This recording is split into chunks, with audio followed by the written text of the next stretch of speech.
Fagor Automationek master honetan parte hartzeko arrazoiak ezberdinak dira, eta horregatik espero ditugun onurak ere arlo ezberdinetan etorriko dira.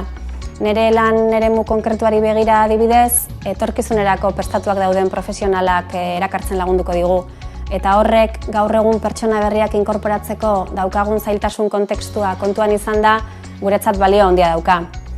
Bestalde, master honetan parte hartzea zabalagoa den hartu eman eta akordio baten ondorioa da. Eta garrantzitsua iruditzen zait aipatzea, enpresen partetik mentalitate aldaketa bat bultzatu behar dugulako.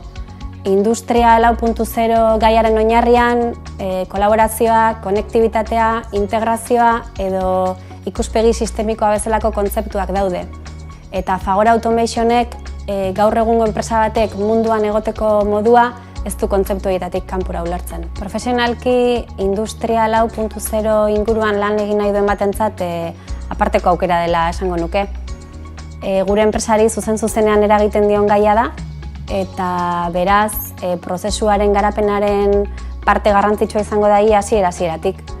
Bestalde, lantaldea zoragarria da. Teknikoki oso maila altuko pertsonak dauzkagu, eta gure arteko harremanak oso gertukoak eta atseginak dira.